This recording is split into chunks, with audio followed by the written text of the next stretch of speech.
오늘은 한 주간 동안 십자가의 사건에서 가장 중요한 예수님이 십자가에 못 박힌 현장에 관해서 여러분하고 말씀을 나누도록 하겠습니다. 여러분, 여기 35절을 보면 그들이 예수를 십자가에 못 박았다고 되어 있고, 50절에 보면 예수께서 크게 소리 지르시고 영원히 떠나셨다고 되어 있습니다. 그래서 오늘 내용은 십자가에 못 박히고 영원히 떠나신 사건과 그 이후에 나오는 현상들에 대해서 여러분에게 말씀을 드리겠습니다. 첫째로는 예수님께서 35절에 보니 십자가에 못을 박혔습니다. 영화에 보면 예수님의 십자가에 못 박히는 것을 매우 상세하게 묘사하고 있지만 성경은 어제 말씀드린 것처럼 너무나 단순하게 취급하고 있습니다. 그런데 35절 하반절에 보면 그 옷을 제비 뽑아 나누었다는 이야기는 꼭 언급하고 있습니다. 여러분, 왜 제수의 옷을 제비 뽑아서 나누기로 했을까요? 그 옷은 통으로 짠 것으로 조각이 아닙니다. 그래서 그것을 가지려면 제비를 뽑아야 되는데, 그걸 왜 꼭 가지려고 했냐면 그 당시 전세를 가면 유명한 제수에 입었던 옷을 갖고 있으면 제수가 좋다라는 전설이 있다고 합니다. 그래서 그들은 예수님의 옷을 나누어서 제수가 좋으려고 예수님의 옷을 탈취한 것입니다. 시편 22편에 보면 그들이 내 옷을 제비 뽑아 나누나이다 라고 되어 있습니다. 오늘날 많은 사람들이 십자가의 의미는 전혀 모르고 예수님을 믿으면 제수가 좋아서 믿는 사람들이 있습니다. 오늘 많은 사람들이 십자가 바로 가까이 왔음에도 불구하고 예수 믿는 것이 팔자 고치는 일이라서 예수를 믿는 사람들이 너무나 많이 있습니다. 그러나 여러분, 주님은 이런 자들을 위해서 죽어주셨습니다. 바울사도는 말하기를 하나님은 부유하신 자이신데 우리를 위하여 친히 가난케 되시면 우리를 부유케 하려 하시는 것이라고 하시므로 주님은 이 세상에 오셔서 당신의 모든 것을 다 드리고 갔습니다. 남겨진 옷 하나도 주님은 자기 것으로 하지 못하고 깨끗하게 빈손으로 가셔서 예수님은 우리를 부유하게 하셨다는 사실입니다. 예수님은 두 번째로 오늘 37절에 보면 이 말씀을 다 함께 읽어야겠습니다. 시작. 그 머리 위에 유대인의 예수가 쓴 죄패를 붙였더라. 그 머리 위에 유대인의 왕 예수가 쓴 죄패를 붙였다고 했습니다. 여러분, 정확하게 보면 그냥 유대인의 왕이 아니고 유대인의 왕 예수라는 말입니다. 여러분, 여기서 유대인이라는 말은 구원받은 자라는 말이고요, 왕이라는 말은 나의 평강의 왕이요 나의 통치자라는 뜻을 갖고 있습니다. 그런데 예수님은 앞에 있는 내용과는 하나도 맞지를 않는 말입니다. 왜냐하면 예수님은 저희를 죄에서 구원할 자라는 뜻을 갖고 있으니까 왕과 구원자라는 사실을 동시에 가지고 있습니다. 이 글을 누가 쓰게 했냐면 빌라도가 쓰게 했고, 다른 성경에 보면 히브리 말과 다른 나라 말로 번역해서 기록했다고 되어 있습니다. 너무나 의미 있는 말이죠. 그런데 이 글에 대해서 반론을 제기하고 이 글을 지우고 또 하라고 하는 사람들이 있었습니다. 여러분이 성경을 다 같이 찾아보시기 바랍니다. 이 줄을 여기다 놓고요, 요한복음 19장에 보면 그런 요구를 한 사람들이 있었습니다.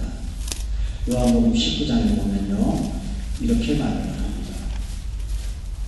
21절로부터 22절을 보시기 바랍니다. 여러분, 거기 보면 20절 먼저 보겠습니다.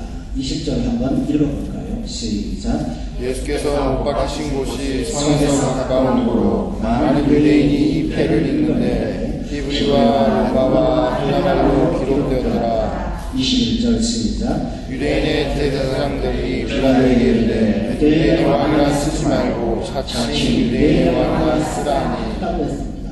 여러분, 이 사람들이 뭐를 빼고 뭐를 더했습니까?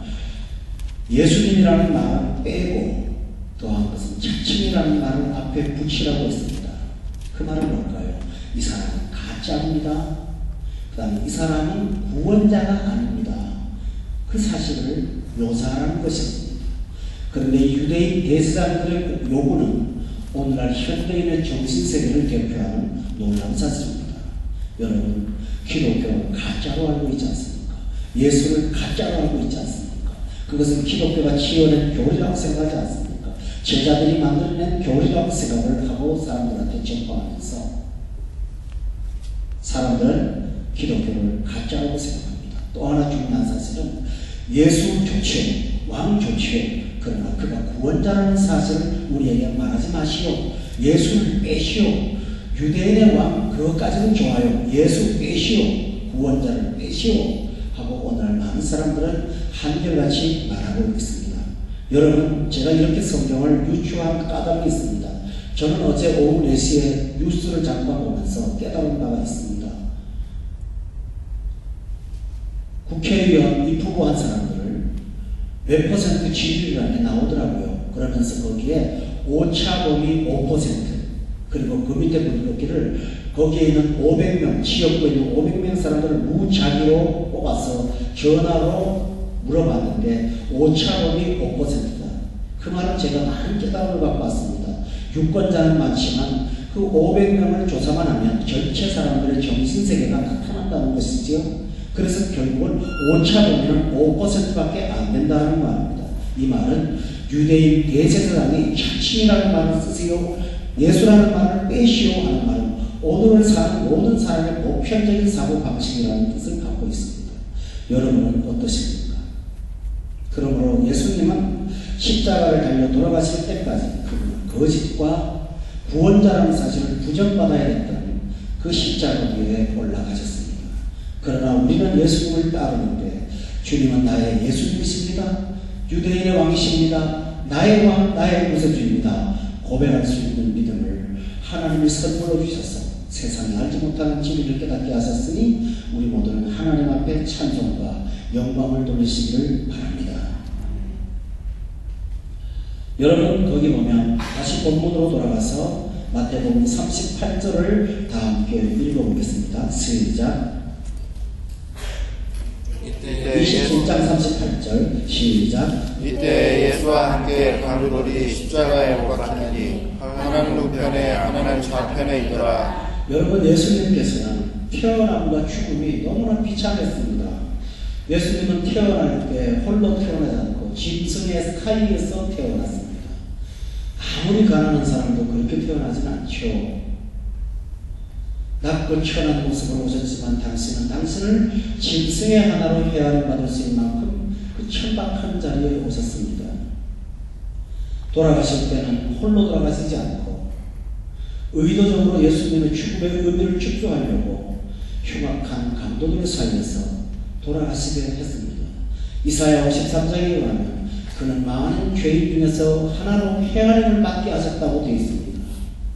어떻게 하든지 세상은 예수님의 죽음을 일상화시키고 보편화시키려고 하는데 혈안이 되어 있었던 것입니다.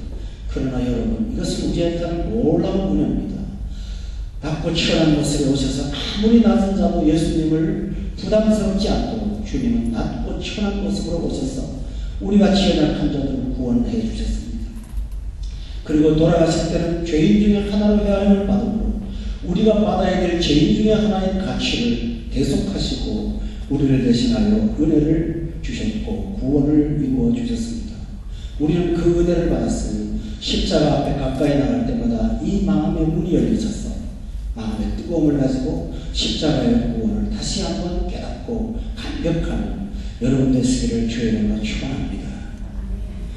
또 하나 중요한 사실이 있습니다. 여러분, 여기 본문 보면 39절로부터 44절까지인데 우리 다 같이 한번 꼭 읽도록 하겠습니다. 시작. 지나가는 자들은 자기 머리를 흔들며 예수를 모욕하여 성전을 헐고 살아계시는 자여, 내가 만일 하나님의 아들이거든 자기를 구원하고 십자가에서 내려와 하며 그와 같이 대제사장들도 상관들과 장로들과 함께 희롱하여 이르되 그가 남은 구원하였을 때 자기는 구원할 수 없다. 그가 이스라엘의 왕이다. 지금 십자가에서 내려올지어다. 그리하면 우리가 믿겠노라. 그가 하나님을 신뢰하니 하나님이 원하시면 이제 그를 원하실지라. 그의 말이 나는 하나님의 아들이라 하였다 하며 함께 십자가에 못 박힌 강도들도 이와 같이 욕하더라. 여러분, 십자가에 달린 예수님은 온 세상이 다 모였겠습니다. 39절 보십시오. 지나가는 자들이 모였겠습니다. 41절 보십시오. 대제사장들도 서기관들과 장로들과 함께 희롱했습니다. 44절에 보면 함께 십자가에 못 박힌 강도들도 이와 같이 욕했다고 되어 있습니다. 전부 주님을 모욕했습니다. 여러분이 십자가의 길을 따라오시면서 주님이 무죄하심을 발견했을 것입니다. 이렇게 모욕받아야 될 이유가 있다고 생각하십니까? 여러분, 이상하지 않으세요? 전 어제 예를 들었잖아요. 잔치에 초대하라고 부른 종을 왜 죽입니까? 이해가 안 되죠? 이렇게 하나님 앞에 사람들은 이해가 안 되는 일들을 합니다. 예수님이 여러분에게 무엇을 어떻게 했습니까? 사람들한테 무엇을 어떻게 했습니까? 그런데 우리는 예수님 생각하면 증오심이 일어났었습니다. 원수였습니다. 이해할 수 없는 모욕감과 예수님에 대한 교조와 증오심을 갖고 살아왔습니다. 과거의 사람이 그랬던 것처럼 오늘날의 많은 사람도 예수님 이야기라면 무척 기분 나빠합니다. 그래서 많은 사람들이 이렇게 말하잖아요. 대화 중에 될 수 있으면 정치 얘기와 종교 얘기를 하지 말아라 라고 하지 않습니까? 오늘 사람들은 일상적인 아이들 얘기하다가도 기독교 얘기, 예수 얘기를 하면 뭔가 안절부절하지 못하는 삶을 가지고 매우 피곤하고 곤혹스러운 모습을 하는 자가 얼마나 많은지 모릅니다. 예수님은 이렇게 대접을 받으셨습니다. 그런데 이 대접은 바로 죄인들이 받을 대접입니다.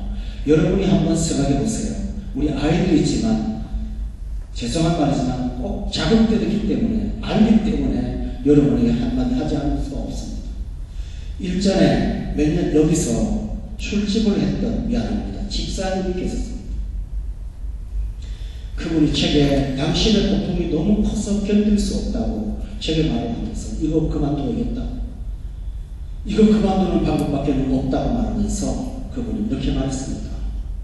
저 루아이스 들판에서 저 사막에서 일을 하다가 휴가를 얻어 나온 남자들이 그 집에 와서 가라오케에 들어갔다가 나온 순간 함께 놀아주었던 여자들은 악마야 악마야 하고 뛰어나갑니다.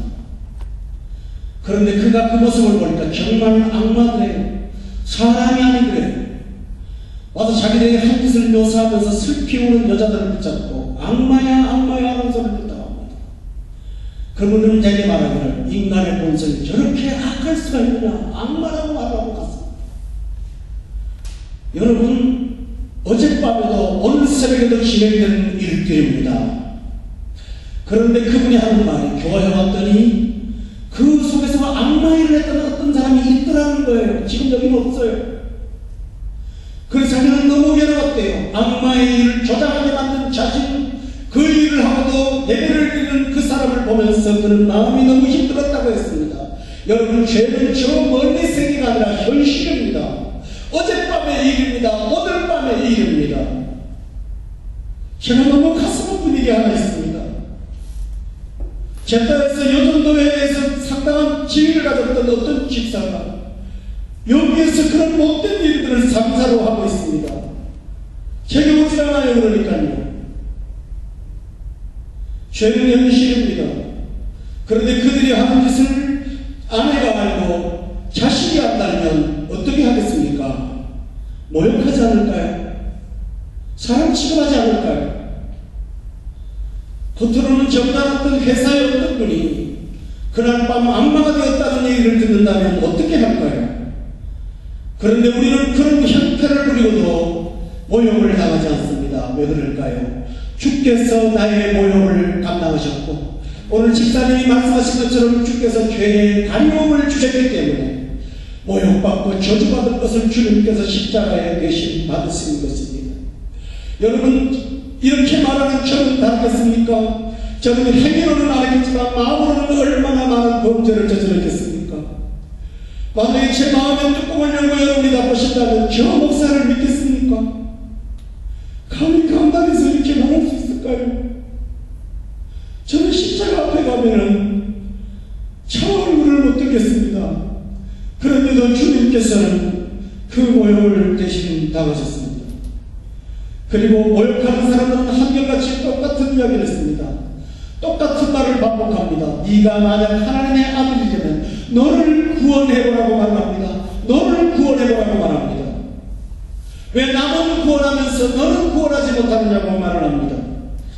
그런데 여기에 십자가의 위대한 진리가 있습니다. 세상 사람들을 통해서 하나님은 말씀하십니다. 진짜 예수님은 당신을 구원하지 않고 우리를 구원하셨습니다.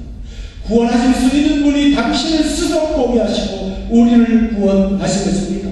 아까 여러분 자칭 유대인이라고 쓰라고 했던 유대인들의 말을 듣고 빌라도가 뭐라고 하지 않습니까? 아니다, 나는 내가 쓸 것을 썼다고 말을 했습니다. 나는 쓸 것을 썼으니 말리지 말으라고 했습니다. 여러분, 놀라운 사실은 내가 쓸 것이다, 이 사람은 진짜 구세주야라고 쓰라고 했던 빌라도가 그렇게까지 말하면서도 예수님 영접하지 않고 결국은 지옥에 떨어지고 말았습니다. 여러분, 우리는 쓸 것을 쓰다고 기당하지도 못했던 사람들인데 우리는 구원을 받았고, 쓸 것을 쓰라고 강조했던 빌라도는 지옥에 떨어졌다는 사실을 생각할 때 구원은 얼마나 놀라운 은총입니까? 얼마나 귀한 은총입니까? 똑똑한 세상의 현자들을 버리시고 구도자들을 버리시고 바보 같고 주님 앞에 끌려들지 않는 것 같은 나쁜 사람을 구레네 시몬처럼 억지로 십자가를 지워서 은혜를 알려하셨다니 이것처럼 귀한 일이 어디 있습니까? 사랑하는 성도 여러분, 이 십자가를 통해서 여러분의 마음이 하나님의 놀라우신 주신 은혜가 얼마나 놀라우신지 그 은혜를 깨달으시기를 예수 이름으로 축원합니다. 예수님께서는 이렇게 십자가를 지신 다음에 십자가에서 이상한 일이 벌어졌습니다. 45절 보면 제 6시로부터 온 땅에 어둠이 임하여 9시까지 임했다고 되어 있습니다. 여러분, 6시라는 것은 유대인의 시간입니다. 1시가 태양이 뜨는 시간이에요. 계산을 해보면요, 6시는 겨우의 시간입니다. 태양이 가장 뜨겁고 장렬하고 가장 가까이 있는 그 태양의 겨우의 시간에 정확하게 어둠이 임했습니다. 해지는 찌개하게 아니라 정확하게 어둠이 임해서 제 9시까지 오후 3시까지 태양이 가장 밝은 한낮에 캄캄한 어둠이 임했습니다. 여러분 아십니까? 우리는 예수 믿기 전에 여러분은 어둠이었습니다. 여러분은 어둠이었지 않습니까? 그런데 예수께서 빛이 되어주셔서 우리의 어둠을 깨뜨리시고 빛으로 나오게 하셨습니다. 근데 예수를 믿지 않으면 여전히 어둠 속에 삽니다. 그런데 여러분이 예수를 영접하면 어느 날 갑자기 변화됩니다. 어떤 분은 저한테 이런 말합니다. 목사님, 저는요 생각이 깊은 사람이라 손바닥 뒤집듯이 그렇게 예수를 믿을 수는 없습니다. 그러나 성경을 보십시오. 정말 구원받은 사람들은 손바닥 뒤집듯이 변화되었습니다. 틀립니까? 손바닥 뒤집듯이 변화되면서 어제같이 어둠이었던 사람이 오늘 아침 당장에 빛이 되어 있어 진리를 깨닫기 시작하는 것을 저는 봅니다. 여러분이 그런 장본인 아닙니까?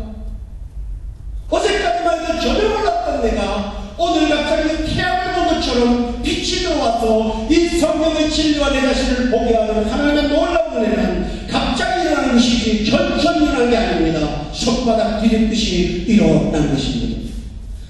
우리의 노력이 필요하다면 시간이 걸리겠죠. 그러나 구원은 하나님의 전적인 은혜이기 때문에 손바닥 뒤집듯이 우리는 변화를 받습니다.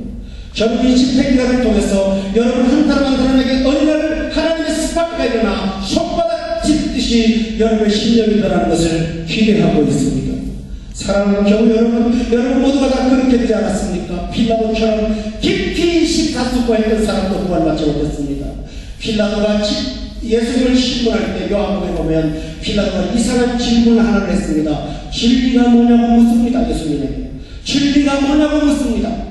그랬더니 예수님이 쳐다보시면서 다른 말을 한마디도 하신 예수님께서 빌라도에게 그거는 너의 말이냐 세상 사람이 한 말을 하게 하는 말이냐 그것은 너의 말이냐 세상 물었습니다. 너의 개인적인 신앙의 고민이냐 아니면 다른 사람이 하는 여론을 가지고 내게 말하는 것이냐. 여러분, 하나님께서는 우리 개인 각자에게 신앙의 고백을 묻습니다. 세상 사람이 나를 누구라 하느냐, 엘리야라 합니다. 선자 중에 하나라 합니다. 요한이라 합니다. 그렇다면 너는 나를 누구라 하느냐 물었습니다. 그때 시몬 베드로가 대답하여 가로되 주는 그리스도시요 살아계신 하나님의 아들입니다 고백했습니다. 여러분, 개인적인 고백을 주님은 원하세요. 개인적인 고백을 원하세요. 제가 왜 피곤하게 한 사람 한 사람을 붙잡고 성경 공부를 시키는지 압니까? 무리의 위험은 신앙은 위험한 거예요. 군중의 신앙은 위험한 거예요. 충동되는 십자가에 못 박으라고요. 충동되는 예수님을 전도하지 않습니까? 사랑하는 교회 여러분, 어둠이었던 여러분이 예수님 때문에 빛이 되지 않았습니다. 그러므로 여러분이 어둠이었던 것을 감당하시기 위해서 예수님은 캄캄한 빛, 어둠 속에 들어가셔서 우리의 어둠을 친히 감당하셨습니다. 이것이 주님이 하신 일입니다. 더 놀라운 진리를 말씀드릴까요? 예수님이 운명하신 다음에 죽음으로 끝나셨을까요? 여러분, 죄의 삭은 사망이라고 하지 않았습니까? 그리고 한 번 죽는 것은 사람에게 주어진 것이요, 그 후에 뭐가 있다고 그랬죠? 심판이 있다고 했어요. 지옥 간다고 그랬어요. 예수님이 죄의 형벌을 완전히 해결하시려면 우리가 가야 될 지옥을 다녀오셔야 되는 것입니다. 예수님께서 돌아가신 다음에 지옥을 갔다 왔다는 성경을 분명한 기록이 있어요. 예수님이 나 대신 지옥 가셨어요.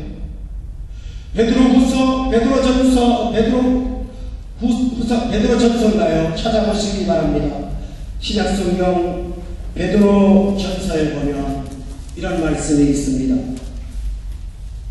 베드로전서 3장 말씀 다 같이 보겠습니다. 여기 보면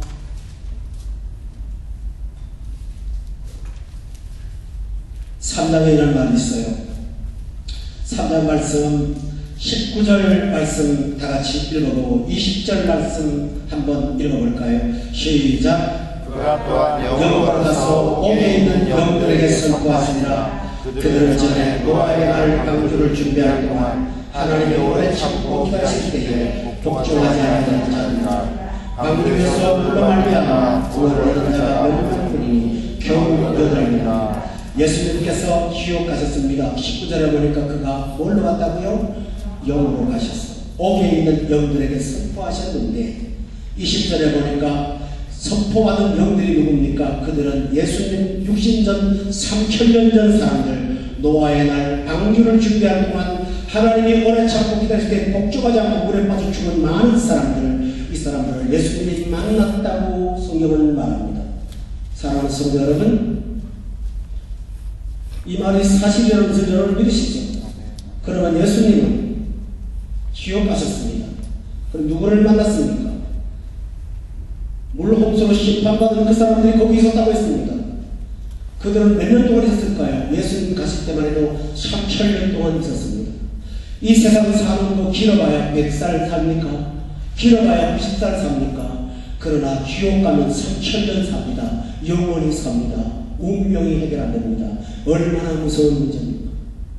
그런데 부모 형제가 예수 안 믿는 것을 때가 되면 오겠지 하고 기다린다고요. 나도 뭐라고요? 여러분이 사랑하는 부모들을 그냥 방치하라고요. 여러분이 대충 사는 신앙인데 목사가 그냥 놔두고 올 때까지 점잖게 기다려주라고요. 그것은 거짓의 사탄의 조작입니다. 제가 강요하고 강한 말을 하는 건 아닙니다. 오늘 본문에 보면 그 영혼은 3000년 동안 옥에 있다 했으니 여러분이 사실을 기억하시기 바랍니다. 그런데 중요한 사실이 있습니다. 내가 거기 가서 노아의 방주에 물에 빠져 죽은 사람들이 고통을 당하는 그 현장에 나도 영원토록 있어야 되는 그 자리에 주님께서 나 대신 가셔서 십자가 감당하셨고 내가 그 사실을 믿기만 하면 이 모든 일들을 내게 주신다 하셨으니 얼마나 구원이 놀라운 은혜라는 사실입니까? 그러므로 성도 여러분, 구원받은 것을 찬양하시고 구원을 귀하게 여기시고 구원을 가볍게 여기시는 여러분 되기를 주의 이름으로 축원합니다. 그리고 여러분 주변에 있는 많은 사람들에게 복음 전하세요. 예수 전하세요. 그리고 여러분 이렇게 살지 마세요. 이렇게 살지 마세요. 신앙생활 개떡같이 하지 마세요. 정말 이 세상에 가장 최선을 다해서 열심히 해야 됩니다. 이것밖에 없지 않습니까? 정말 틀립니까? 이것밖에 없지 않습니까? 그러므로 교우 여러분, 저는 요구합니다. 어둠을 감당하신 주님 앞에 나갔으니 여러분은 이 사실을 기억하면서 예수 믿어서 지금은 내가 어둠이 아니라 빛이라는 사실 때문에 하나님 앞에 여러분 찬양하시기를 예수 이름으로 축원합니다. 본문으로 돌아가 보면 예수님께서 귀한 말씀을 하나 하셨습니다. 여러분 50절 말씀이 되겠습니다.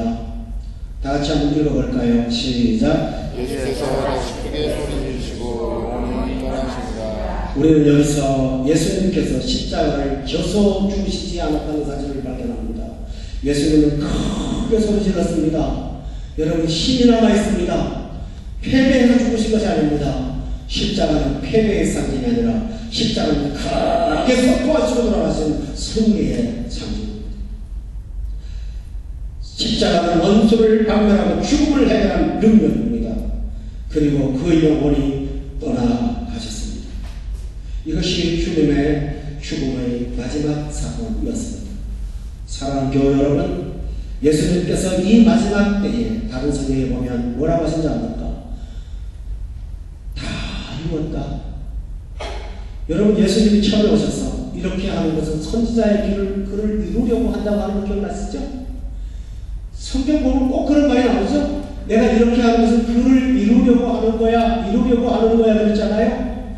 그리고 내가 아버지의 뜻을 행하려고 왔지 않았어요? 그런데 예수님은 십자가를 지시고 영원히 떠나시면서 다 이루었다. 이렇게 말씀했습니다. 그러므로 성도 여러분, 안심하십시오. 자신만만하십시오. 여러분이 흉악한 범죄를 저질렀고, 아까 영화처럼 여러분도 그런 현장 속에 있었던 사람이 할지라도 예수 피 안에 들어오면 죄를 가려주시고 여러분의 구원을 다 이루어주셨다는 사실을 믿으시기를 바랍니다. 3000년 500명의 가해되는 영혼을 다 이루셔서 그 십자가 믿으면 하나님께서 영생복락하는 구원 주셨으니 이 얼마나 귀한 일입니까? 그러므로 이 구원을 찬양하며 구원을 감격하며 은혜를 깨달았으니 은혜 받은 자로서 합당하게 하나님께 충성드리며 살아가는 저와 여러분 되시기를 주의 이름으로 축원합니다. 이렇게 십자가가 끝난 다음에 놀라운 일들이 일어나기 시작했습니다. 십자가가 얼마나 위대한 것이라는 것을 보여주기 시작했습니다. 51절 보면 너무너무 중요한 내용이 나옵니다. 다 같이 함께 읽어볼까요? 시작. 이에 성소의 휘장이 위로부터 아래까지 찢어져 둘이 되고 땅이 진동하며 바위가 터지고 성소의 휘장이 지성소와 성소를 가로막았던 성소의 휘장이 위로부터 아래까지 찢어지기 시작을 했습니다. 여러분, 이 휘장은 유대인들 누구도 건드리지를 못했어요. 성소와 지성소의 휘장은 하나님과 죄인의 사이를 막은 담을 상징하는 것인데 이 담을 누구도 건드리지 못하여 1년에 한 번씩 대제사장만 들어갈 수밖에 없는 자리였습니다. 그런데 성소의 휘장이 위로부터 아래로 찢어져서 둘이 되고 땅이 진동하고 바위가 터지는 초자연적인 현상들이 일어났습니다. 여러분, 이 사실에 대해서 히브리서 10장 찾아보시면 여기에 이렇게 설명이 되어 있어요. 여러분이 찾아보세요. 히브리서 10장 말씀입니다. 19절 말씀부터 20절 말씀까지.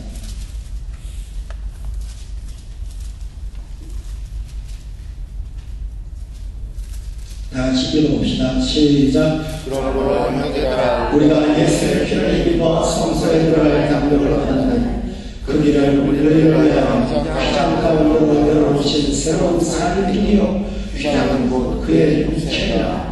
위로부터 아래로 찢어진 휘장은 예수님의 몸이었습니다. 예수님께서 찢어서 당신이 성소에 들어갈 담력을 주셨습니다. 20절에 보면 길을 열어놓으셨습니다. 휘장 가운데로 열어놓으신 새로운 살길. 여러분이 예수님을 영접하고 십자가의 은혜를 믿는다면 지난 모든 죄를 가리움만 받는 것이 아니라 여러분 앞에 새로운 살 길이 열립니다. 우리 성도들은 모두가 다 새로운 살 길을 부여받은 사람들은 사실 아십니까? 그러나 여러분이 예수를 영접하고 걸어가는 길은 과거의 길과는 전혀 다른 길이 될 줄로 저는 믿습니다. 저는 어제 저녁에 잠언을 공부하면서 하나님의 놀라운 은혜가 여기도 있구나.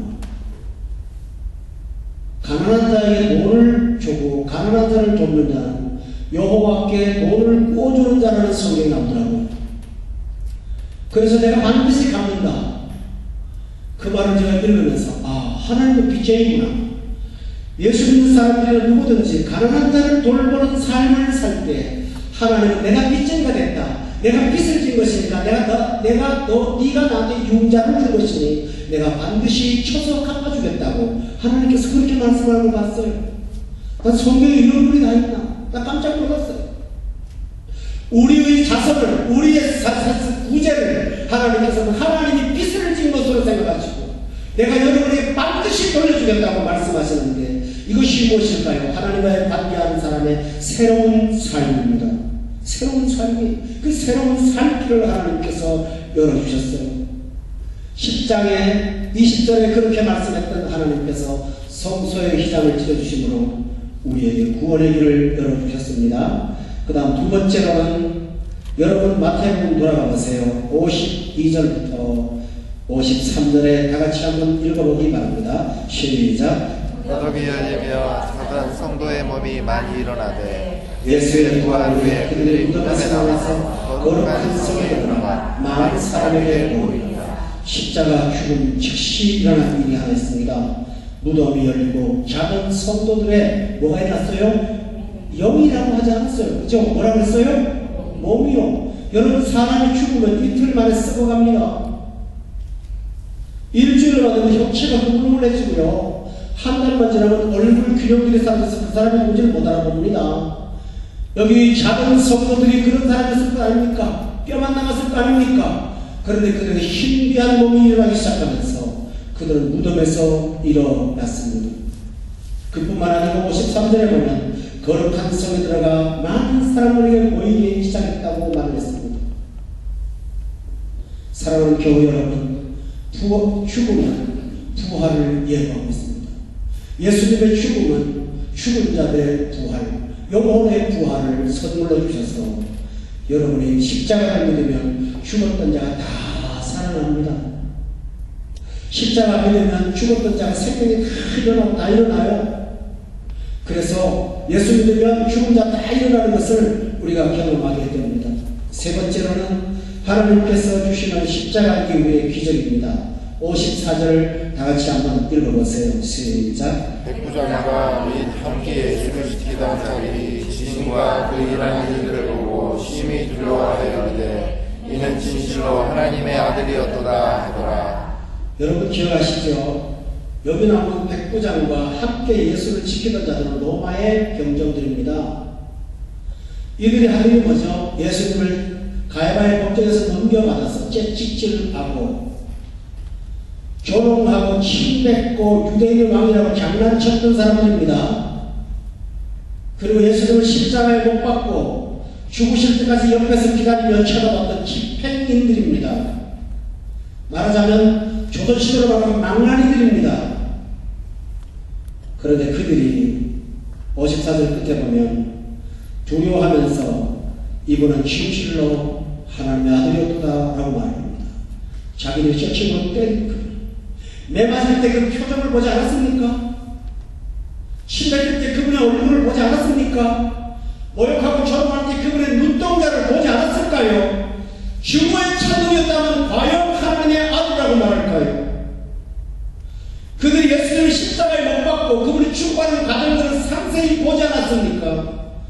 그런데 놀라운 사실은 십자가를 어떤 방식으로든 가까이 보는 사람은 예수님이 하나님의 아들이요 구원자라는 사실을 알게 된다는 것입니다. 왜 여러분 구원을 모르십니까? 잘난 척하는 박사를 가진 사람들, 세상 공부로 깜냥이고 나는 똑똑하다고 착각하는 머리가 가진 사람들을 성경 보지 않고 함부로 폄하하면서 십자가를 잘 모릅니다. 그러나 뚜껑을 내려놓고 여러분의 모든 계급장을 떼놓고 십자가 앞에 가서 면밀하게 십자가를 쳐다보시기 바랍니다. 그러면 이 십자가의 은혜 앞에 녹아나지 않은 사람은 아무도 없어요. 게으름과 나태함이 십자가를 보지 못하게 하는 것이었지 왜 나는 마음이 안 열릴까? 여러분 정말 성경 한번 제대로 보고 하는 말입니까? 제가 이번에 일주일 동안 이 십자가 세미나를 컨셉을 잡았습니다. 컨셉이라 말하면 좀 우습지만요. 뭐냐면 컨셉은 가장 기초 컨셉을 잡았습니다. 십자가의 진리는 어마어마한 것인데 가장 기초. 왜냐하면 여러분 가운데는 처음 들어보시는 법이 많기 때문에 여러분이 이 진리를 깨달으면서 기초이만 참 놀랍다고 생각했을 것입니다. 그러나 해마다 이 건대면서 여러분은 십자가에 끝이 없다는 사실을 저를 통해서 발견하게 된 것입니다. 내년에는 다른 성경을 통해서 할 것입니다. 내후에는 또 할 것입니다. 요한계시록의 십자가를 말하면 그 앞에서 녹아나지 않을 사람이 아무도 없어요. 저는 여러분에게 제 남은 세계 동안에 이 귀한 십자가의 진리를 더 깊이 끌고 들어가기를 원합니다.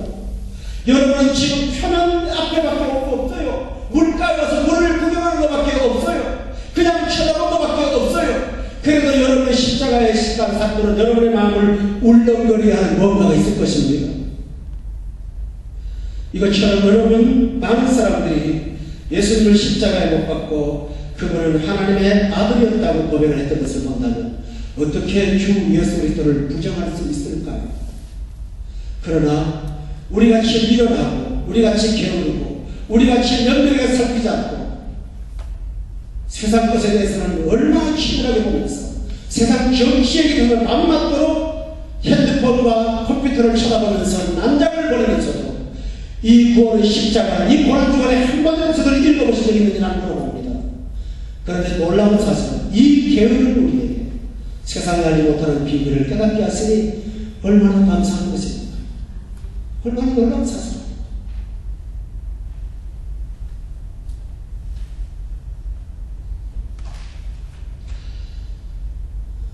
사랑하는 교회 여러분, 그러므로 나와 같은 자를 구원해 주신 것은 내 행위가 아니라 하나님의 공로라는 사실을 인정하십니까? 그렇다면 그 구원을 주신 하나님을 배반하지 마십시오. 그분을 배신하지 마십시오. 그분을 다시 역행하여 십자가에 또 못을 박는 이 일들을 하지 마시고 오직 십자가를 향하여 충성하며 살아가시기를 바랍니다.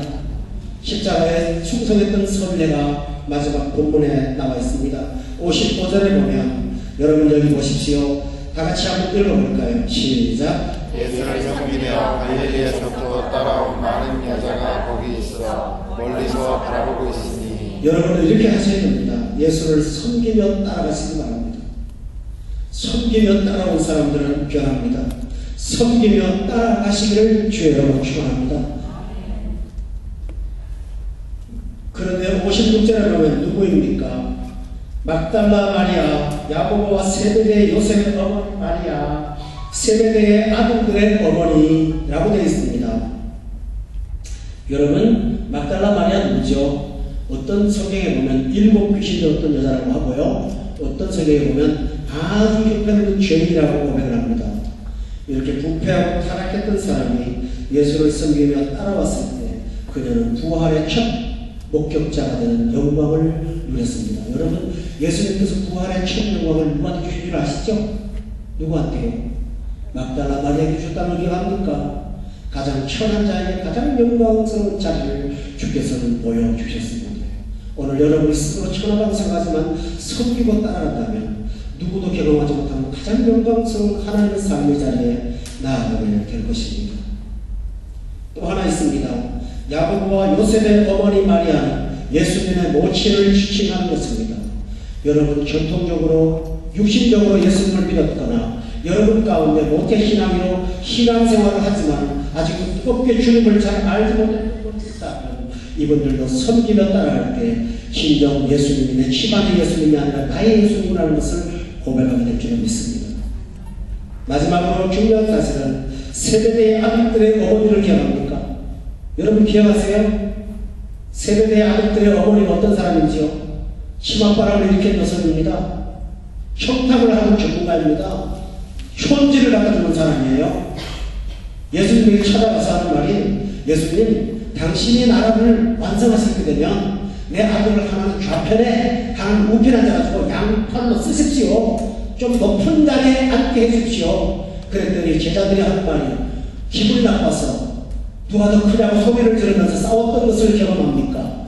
그 욕심꾸러기 엄마가 세베대의 엄마입니다. 우리 교회 보면 막달라 마리아 같은 엄마는 별로 없는 것 같은데 이 세베대의 엄마들이 많아요. 엄청 많아요. 아들 때문에 예수 빼먹어요. 완전히 빠졌어요. 그런데 이런 사람도 주를 섬기며 따라갈 때 이 시대 역사 가운데 가장 아름다운 마리아가 되었습니다. 여러분 놀라운 사실은요, 하필이면 왜 마리아들입니까? 똑같은 이름입니까? 그 많은 이름 가운데 왜 똑같은 동명이인들이 이렇게 하나님 앞에 돌아왔을까요? 이것은 우연의 일치라고 생각하기 너무나 이상하지 않습니까? 그러나 우리는 한 가지 생각할 것은, 하나님께서 구원받은 자를 선택하시고 특별한 자에게 그 은혜를 부어주셨다는 것입니다. 저는 마지막 말씀을 맺도록 하겠습니다. 여러분, 십자가 밑에 왔던 사람들은 둘러다닙니다. 구원받은 자와 구원받지 못한 자는 아닙니다. 그러나 그 앞에 와서 구원받은 사람이 얼마나 많습니까? 용서 받은 사람이 얼마나 많습니까? 깨달은 사람이 얼마나 많습니까? 사랑하는 교회 여러분, 2012년의 이 고난주간의 집회가 여러분의 새로운 전환점이 되시기를 바라고요. 새로운 출발을 하실 수 있는 귀한 기회가 되기를 바라고요. 내년 이맘때 다시 십자가의 은총을 가지고 끌고 갈 때, 이번에는 1m밖에 들어가지 못했지만 다음에는 5m의 깊이로 여러분을 안내하면서 그 풍성한 은혜가 얼마나 귀한 것인가를 저와 여러분이 깨닫는 그 은혜가 있기를 예수 이름으로 축원합니다. 기도하겠습니다. 하나님 아버지, 무한하신 하나님의 은혜를 감사합니다. 지난 일주일 동안 사탄의 방해도 많았습니다. 악령의 축축의 역사들도 많았습니다. 길바닥에 쓸데없는 오인들을 따라와서 오고 가는 우리를 고통스럽게 한 적도 있었습니다. 그러나 마침내 승리하고 이 자리에서 끝을 맺게 하신 것을 하나님 앞에 감사합니다. 하나님, 우리 성도들이 이 한 주간의 진리를 통해서 십자가를 깨달았다면 이제는 십자가의 길을 역행하지 않고 십자가만 따라가는 자들이 되게 하시고, 십자가 사랑으로 온 세상을 품고 십자가 사랑으로